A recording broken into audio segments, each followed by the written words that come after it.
ఓం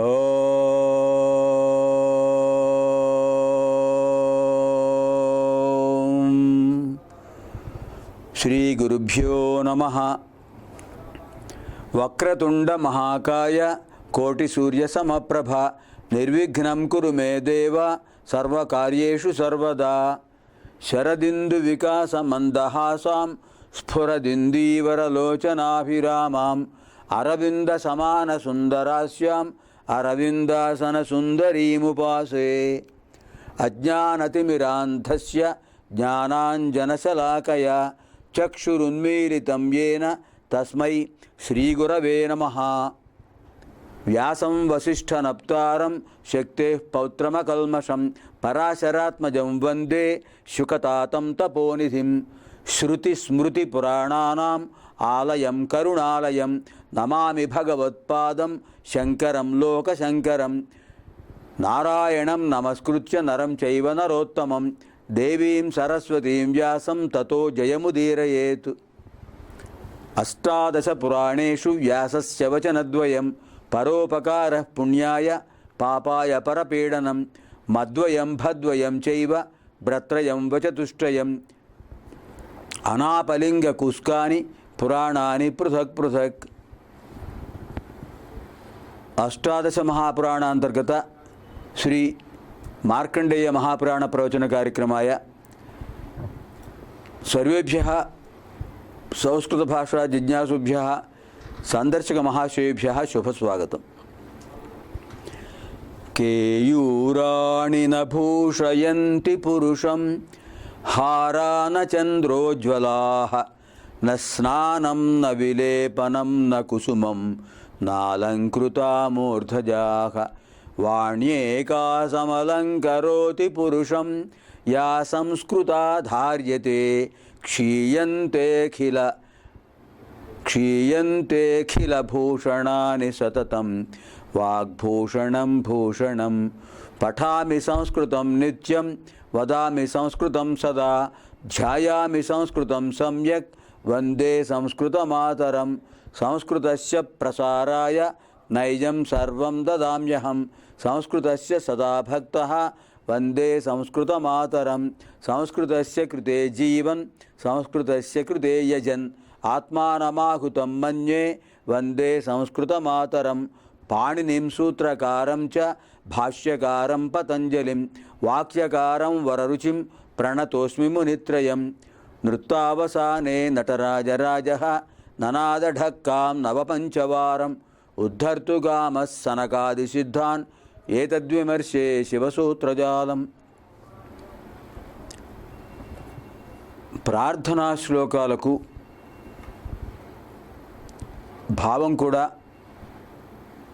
అప్పుడప్పుడు గుర్తు చేస్తే బాగుంటుంది అని ప్రత్యక్షంగాను పరోక్షంగాను కూడా సందర్శక మహాశయులు కోరటం చేత ఆ విషయాన్ని పునశ్చరణ చేయడం అవుతున్నది.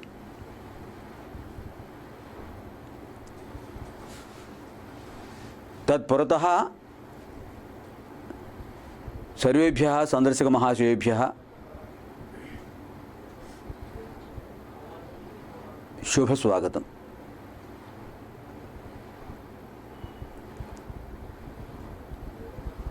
వక్రతుండ మహాకాయ కోటి సూర్య సమప్రభ నిర్విఘ్నం కురు మే దేవ సర్వకార్యేషు సర్వదా.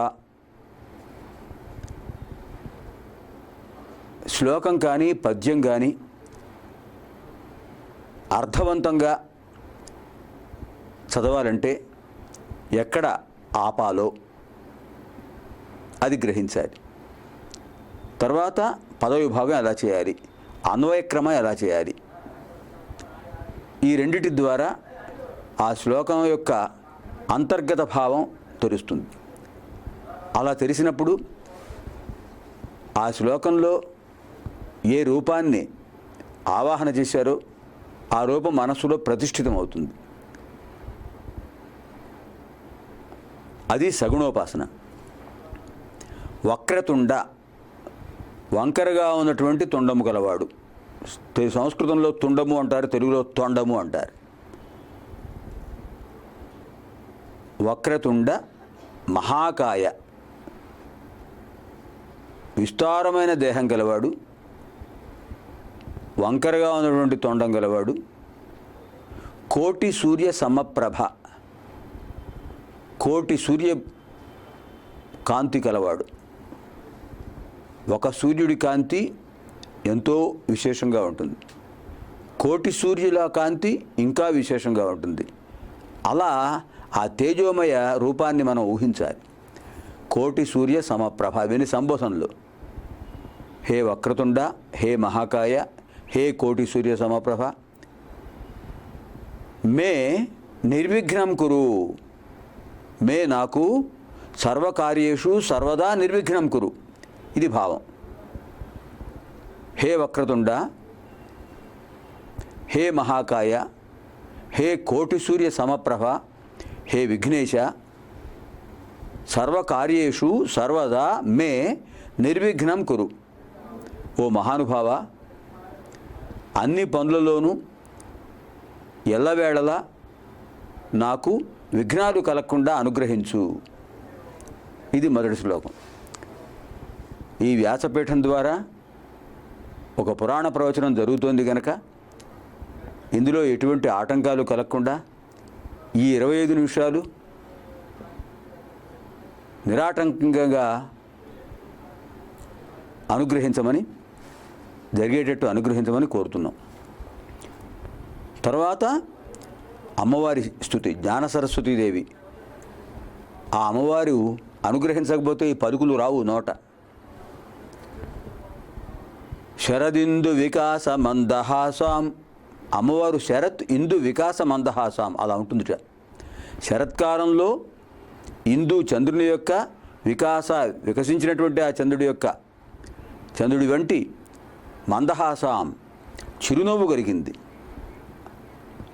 ఆ సరస్వతీమాత యొక్క మందహాసం చిరునవ్వు ఎలా ఉందంటే శరత్కాలంలోని వికసించిన చంద్రుని యొక్క ఆహ్లాదకరం లాంటిది.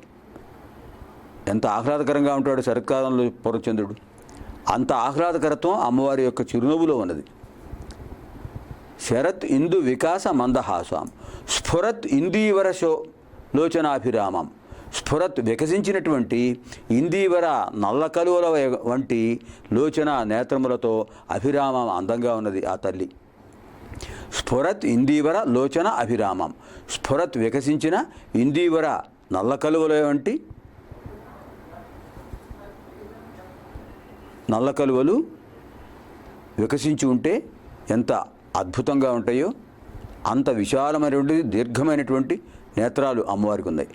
లోచన అటువంటి లోచనములతో నేత్రములతో అభిరామం అందంగా ఉన్నది ఆ తల్లి. అరవింద సమాన సుందరాస్యాం, ఇక్కడ మూడో పాదంలో ఏం చెప్పారు?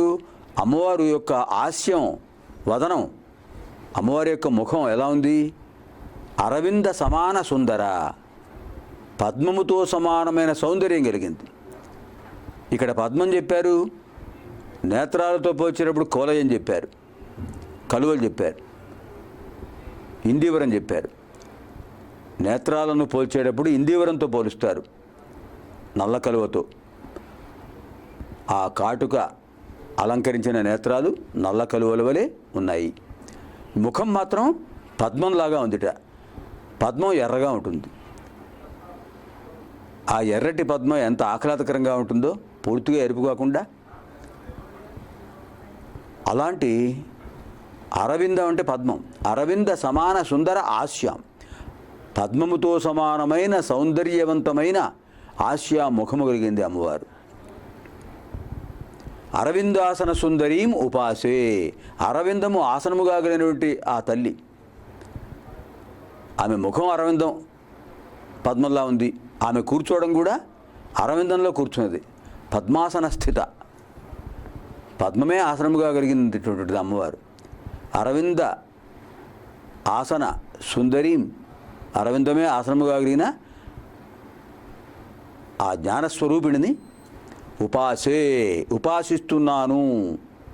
కహ ఎవరు? అహం నేను. అహం ఉపాసే. ఇహ అహం అధ్యాహారం మనం అర్థం చేసుకోవాలి. అక్కడ అజ్ఞాన తిమిరాంతస్య, అజ్ఞానం అనే తిమిరంతో, తిమిరం అంటే చీకటి, దానికి వ్యతిరేకం మిహిరం అంటే వెలుగు. తిమిరము చీకటి, మిహిరము వెలుగు. ఎంత మంచి పదాలు చూడండి, సంస్కృత పదాలు. అజ్ఞాన తిమిర అంతస్య, అజ్ఞానం అనే చీకటితో కళ్ళున్నా కూడా కనిపించని స్థితిలో ఉన్నటువంటి ఆ భక్తుడికి, ఆ శిష్యుడికి జ్ఞాన అంజన శలాకయ, జ్ఞానమనే కాటుక పుల్లతో చక్షు ఉన్మీలితం అయిన నేత్రం ఏ గురువు చేత తెరవబడిందో తస్మై శ్రీ గురవే నమః. జ్ఞానమనే వెలుగును చూపించి అజ్ఞానమనే చీకటిని పోగొట్టి జ్ఞానభిక్ష ప్రసాదించినటువంటి ఆ శ్రీ గురుమూర్తికి నమస్కారం. ఇంకా మనకు అష్టాదశ పురాణాలు అందించిన మహానుభావుడు, త్రిమూర్త్యాత్మకుడు, ఆయన్ని గురించిన స్తోత్రం. వ్యాసం వశిష్ఠనప్తారం, బ్రహ్మ మానసపుత్రుడైన వశిష్ఠుడి యొక్క మునిమనుమడు. శక్తే పౌత్రం, వశిష్ఠుడి కుమారుడైన శక్తి మహామునికి మనుమడు. పరాశరాత్మజం, పరాశర మహర్షికి కొడుకు. శుకతాతం, శుకపరబ్రహ్మకు తండ్రి.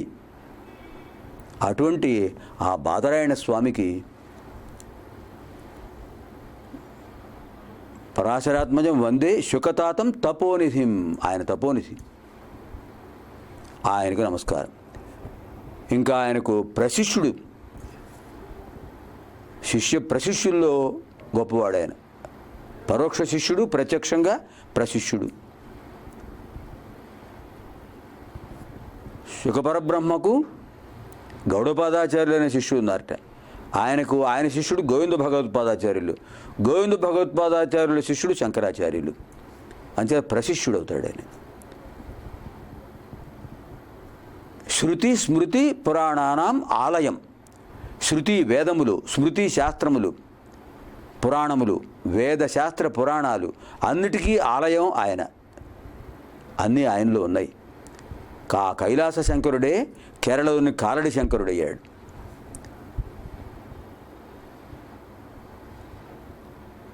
ఆయన జన్మించి 23, 22, 23 శతాబ్దాలు అయినా కూడా, 24 శతాబ్దాలు అయినా కూడా ఇప్పటికీ మన ఆయన గురించి స్మరించుకుంటున్నాం.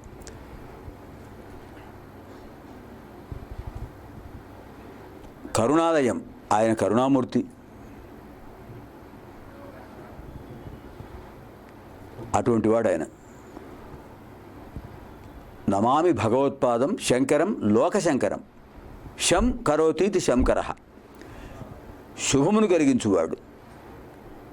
లోకశంకరం, లోకానికే శుభమును కలిగించేవాడు. అటువంటి శంకర భగవత్పాదుల వారికి నమస్కారము. తర్వాత ఏం చెప్పాము? ఏ పురాణం ప్రవచనం చేసినా నలుగురిని స్మరించుకోవాలి. నారాయణం నమస్కృత్య నరం చైవ నరోత్తమం దేవీం సరస్వతీం వ్యాసం తతో జయముదీరయేత్. ప్రతి పురాణాన్ని జయము అంటారు. పురాణాల సంఖ్య 18. జయ అనే అక్షరం కూడా 18. జ అనేది కవర్గ మొదలు పెడితే చవర్గలో 3 అక్షరం. చ జ, ఖ చ జ, అది 5, ఇది 3, 8. యా ఎర్రల వల్ల మొదటిది యా, ఆ 1, 8. అంకానాం వామతో గతి అనే వ్యాకరణ సూత్రం ప్రకారం 1ని ఇటు పక్కకు పెట్టినట్లయితే 18 అవుతుంది. ప్రతి పురాణం జయ సంఖ్యలోదే. ఎలా చెప్పాలి దాన్ని? ప్రవచనం ఎలా చేయాలి? ముందు వీళ్ళని స్మరించుకోవాలి. నారాయణం నరం దేవీం సరస్వతీం వ్యాసం నమస్కృత్య. శ్రీమన్నారాయణుణ్ణి, అర్జునుణ్ణి, సరస్వతీదేవిని, వ్యాసభగవానుల వారిని స్మరించుకుని తతో జయముదేరేత, అప్పుడు చెప్పాలట పురాణ ప్రవచనం. ఇంక దాని తర్వాత అష్టాదశ పురాణాల్లో ఆయన ఏమందించారు? 18 పురాణాల సారాంశం 2 వాక్యాలు చెప్పారట వ్యాసభగవానుల వారు. అష్టాదశ పురాణేషు వ్యాసస్య వచనద్వయం, 18 పురాణాల్లోనూ మనం గ్రహించవలసిన సారాంశం ఏంటంటే 2 వచనాలే. పరోపకార పుణ్యాయ, ఇతరులకు ఉపకారం చేయండి, పుణ్యం సంపాదించండి, పుణ్యం వల్ల ఆనందం పొందండి, స్వర్గప్రాప్తి లభిస్తుంది, ఆనందం లభిస్తుంది. పాపాయ పరపీడనం, ఇతరులకు బాధ కలిగిస్తే పాపం పొందుతాం, దానివల్ల రకరకాల వ్యాధులు, మానసిక శారీరక వ్యాధులు, నరకబాధలు ఈ జీవితంలోనే, ఎప్పుడూ కాదు, ఒక్కోసారి జీవితాన్ని విడిచిపెట్టిన తర్వాత, ఆ శరీరాన్ని విడిచిపెట్టిన తర్వాత ఎక్కడో ఆ పరలోకంలో బాధలు పొందడం కాదు, ఇక్కడే పొందుతారు. అతిక్రాంతేతు పాపేచ ఇహైవ ఫలమశృణుతే. పాపపుణ్యాలు అతిక్రాంతం చేసినప్పుడు, అతిగా చేసినప్పుడు వాటి ఫలితాలు ఇక్కడే పొందుతారట.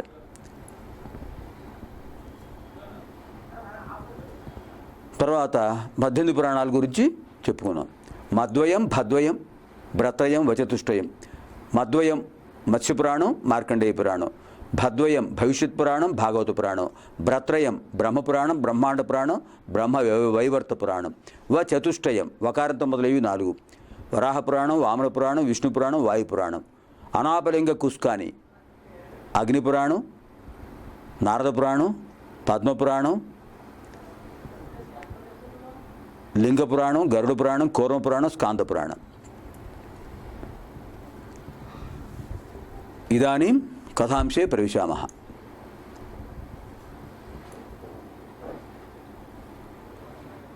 తదనంతరం సంస్కృత భాషా శ్లోకమేకమేస్తి. భర్తృహరి మహాకవినా విరచితం సంస్కృత భాషా వైశిష్ట్య శ్లోకమేకం అస్తి. కేయూరాణి న భూషయంతి పురుషం హారాన చంద్రోజ్వలాః. మానవుడికి అలంకారాలు భుజకీర్తులు కావు, చంద్రకాంత మాణిక్యాలతో తయారు చేసిన హారాలు కావు. న స్నానం న విలేపనం న కుసుమం నాలంకృత మూర్ధజ. స్నానము శాశ్వతమైన అలంకారం కాదు, అవన్నీ తాత్కాలికములైనవి. నా విలేపనం, విలేపనం అంటే పౌడర్, ఆంగ్ల భాషలో పౌడర్ అంటాం, సుగంధ ద్రవ్యాలు పోసుకుంటాం శరీరానికి.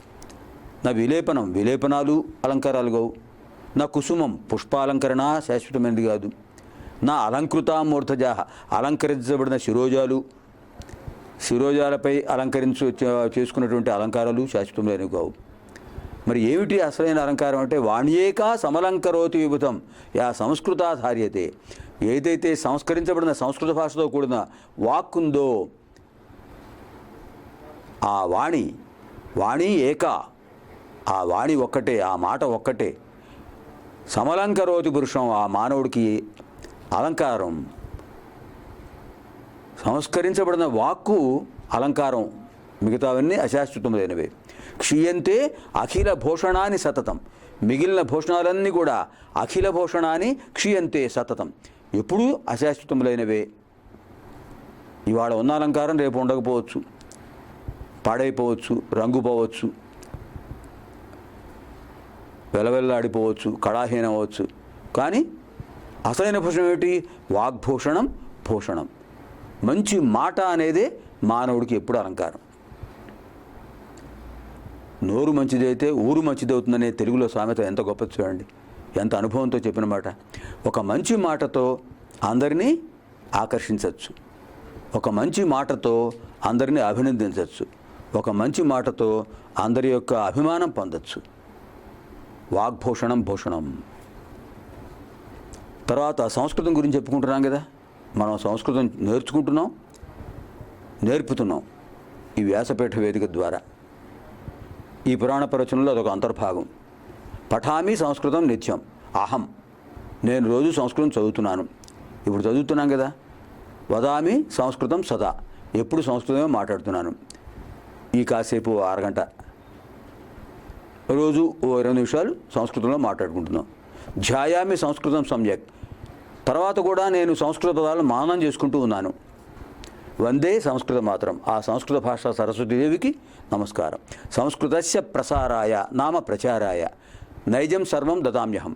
సంస్కృత భాష ప్రసారానికి, ప్రచారానికి నేను సర్వస్వాన్ని ధారపోస్తున్నాను. ఎవరు ఎప్పుడు ఏ సమయంలో సంస్కృత భాష నేర్పమని అడిగినా కూడా మనం నేర్పేటట్టుగా ఉండాలి. ఇది మన బాధ్యత, మన భాష సంస్కృతం కనుక. సంస్కృతస్య సదా భక్త. నేను సంస్కృత భాష సరస్వతి దేవికి, ఆ తల్లికి ఎప్పుడూ భక్తుండే. వందే సంస్కృత మాతరం. సంస్కృతస్య కృతే జీవన్ సంస్కృతస్య కృతే యజన్. సంస్కృతం కోసమే జీవిస్తూ, సంస్కృతం కోసమే ఆరాధన చేస్తూ, ఆత్మానం ఆహుతం మన్యే, నన్ను నేను ఆ సంస్కృత భాష సరస్వతి సేవ కోసం సమర్పించుకుంటున్నాను. వందే సంస్కృత మాతరం. ఇంకా సంస్కృత భాష విద్యార్థులు తప్పనిసరిగా స్మరించవలసిన మూర్తులు ఇద్దరున్నారు. పాణినీం సూత్రకారం చ. సంస్కృత భాషకు వ్యాకరణం రాసినటువంటి పాణిని మహర్షిని, భాష్యకారం పతంజలిం, ఆ సూత్రాలకు వ్యాఖ్యానం రాసిన, మహాభాష్యం రాసిన పతంజలి మహర్షిని, వాక్యకారం వరరుచిం, ఆ సూత్రాలను ఈ భాష్యాన్ని జోడించి చిన్న చిన్న సంస్కృత వాక్యాల్లో మనకు ఆ విషయాన్ని అందించిన వరరుచి మహామునికి ప్రణతోస్మి మునిత్రయం. ఆ ముగ్గురికి నమస్కారం. ఆ తర్వాత ఈ భాషా సాహిత్యానికి, వాంగ్మయానికి కారకుడెవరు? నటరాజస్వామి. ఆయన కూడా స్మరించుకోవాలి. నృత్తావసానే నటరాజరాజ ననాద ఢక్కాం నవపంచవారం. ప్రదోష సమయంలో కైలాసంలో నటరాజస్వామి నృత్య అవసానే, నాట్యం అయిపోయిన తర్వాత ననాద ఢక్కాం, ఆ డమరుకాన్ని ననాదం మోగించట. ఎన్నిసార్లు? నవపంచవారం, 9 5, నవ 9 పంచ 5, 14 సార్లు. ఎందుకు మోగించాడంటే ఉద్ధర్తుగామ సనకాది సిద్ధాన్, సనక, సనందన, సనత్కుమార, సనాతనాది దివ్య మహర్షులకు జాగృతి కల్పించడానికి, వాంగ్మయపరంగా వాళ్ళకి ఒక హెచ్చరిక చేయడానికి. ఏతద్విమర్శే శివసూత్రజాలం. వీటినే మాహేశ్వర సూత్రములు అంటారు, శివసూత్ర సముదాయం అంటారు. ఏమిటవి? అ ఇవున్, రులుక్, ఏ ఓంగ్, ఐ ఔచ్, హయవరట్, లండ్, ఞమగణనం, ఝభై, ఘడధష్, జపగడధష్, ఖప చటథ చటతౌ, కపై, శషసర్, హల్. ఇది మాహేశ్వరాణి సూత్రాణి. తర్వాత మనం శాంతి మంత్రాల్లో కూడా అర్థం చెప్పుకోవాలి. సంస్కృత పాఠశాలలో విద్యార్థులు పదే పదే అడుగుతుంటారు, శాంతి మంత్రాలకు కూడా అర్థం చెప్పండి అని. ఈ శాంతి మంత్రాలను కూడా వేదంలోవి, ఉపనిషత్తుల్లోవి. అపుత్రా పుత్రిణస్సంతు. పుత్రులు లేని వాళ్ళు పుత్రులను పొందాలి. అది మన భారతీయ సంస్కృతి, భారతీయత్వం, భారతీయ తత్వం. అందరూ బాగుండాలని కోరుకోవడమే. అందరిలో మనం కూడా ఒకటి కనుక అందరూ బాగుంటే మనం బాగుంటాం. అపుత్రా పుత్రిణస్సంతు, పుత్రిణస్సంతు పౌత్రిణ. పుత్రులు లేని వాళ్ళు పుత్రులను పొందాలి. సంతానం, పుత్రులు అంటే స్త్రీ పురుషులు, సంతానం పొందాలి. పుత్రులు ఉన్నవాళ్ళు పౌత్రులను కూడా పొందాలి. పుత్రిణస్సంతు పౌత్రిణ. అధనా సధనా సంతు. ధనం లేనివాడు ధనం పొందాలి. జీవంతు శరదాంశతం. అందరూ ఆయురారోగ్య భాగ్యాలతో 100 సంవత్సరాలు, 100 సంవత్సరాలు జీవించాలి. ఎంత విశాల భావన. సర్వేత్ర సుఖినస్సంతు సర్వే సంతు నిరామయా. అందరూ సుఖంగా ఉండాలి. సర్వే సంతు నిరామయా. అందరూ అనారోగ్యం లేకుండా ఉండాలి. ఆమయం అంటే అనారోగ్యం. నిరామయా, అనారోగ్యం లేకుండా ఆరోగ్యకరంగా ఉండాలి అందరూ.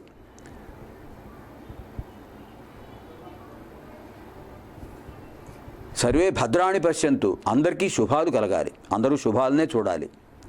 మా కశ్చిత్ దుఃఖభాగ్ భవేత్. ఎవరు కూడా దుఃఖాన్ని పొందకూడదు. తర్వాత అతి విశేషమైన మంత్రం ఉంది. పురాణ ప్రవక్త, శ్రోత ఇద్దరు కూడా దీన్ని మననం చేసుకుంటూ ఉండాలి. సహనా అవతు, సహా నౌ అవతు. ఓ స్వామి, ఓ పరాత్పర, ఓ పరమాత్మ, నౌ మా ఇద్దరిని సహా కలిపి అవతు రక్షించు. పురాణం చెప్పేవాళ్ళను, వినేవాళ్ళను కూడా రక్షించు స్వామి. ఎందుకంటే ఇది ఒక సత్సంగం. దీన్ని నిరాటంకంగా నిర్వహించుకోవడానికి రక్షించు మా ఇద్దరిని. సహా నౌ అవతు. నౌ అవతు కలిపితే నావవతు. సహనావతు. మా ఇద్దరిని కూడా రక్షించు. సహనౌ భునక్తు. సహా నౌ భునక్తు. నౌ మేమిద్దరం కూడా సహా కలిసి భునక్తు ఈ పురాణ ప్రవచన శ్రవణ ఫలితాన్ని పొందుదుముగాక. సహ వీర్యం కరవావహై. మేమిద్దరం కూడా ఎంతో తేజస్వంతంగా ఉత్సాహంగా ఈ సత్సంగాన్ని నిర్వహించుకుంటాం. ప్రవక్త శ్రోత.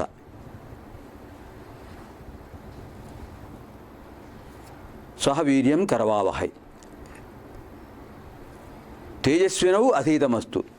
ఎంతో తేజస్వంతంగా ఆరోగ్యవంతంగా మేము ఈ ప్రవచన శ్రవణ ప్రక్రియలను కొనసాగిస్తూ ఉంటాం. ఆ శక్తిని మాకు ప్రసాదించు. మా విద్విషావహై. మేము ఒకరినొకరం ద్వేషించుకోము. ఆ ద్వేషం రాకుండా మమ్మల్ని రక్షించు స్వామి. శ్రోతలపై ప్రవచకుడికి ప్రవక్తకు కానీ ప్రవక్తపై శ్రోతలకు కానీ ఎటువంటి ద్వేషభావం ఉండకూడదు. పరస్పర అనురాగభావం ఉండాలి. అప్పుడే వీళ్ళు ఈ సత్సంగాన్ని నిర్వహించుకోగలరు. మా విద్విషావహై. తర్వాత 3 ఎంత గొప్ప వాక్యాలు. అసతః మా సద్గమయ. మా నన్ను అసతః చెడ్డ మార్గం నుండి సత్ మంచి మార్గానికి గమయ తీసుకువెళ్ళు స్వామి. తమసహ మా జ్యోతిర్గమయ. మా నన్ను తమసహ, తమసో అంటే తమసహ విడదీస్తే, తమసహ అంధకారం నుండి, అజ్ఞానం అనే అంధకారం నుండి జ్యోతి వెలుగనే జ్ఞానంలోకి గమయ తీసుకువెళ్ళు. మృత్యోహో మా అమృతం గమయ.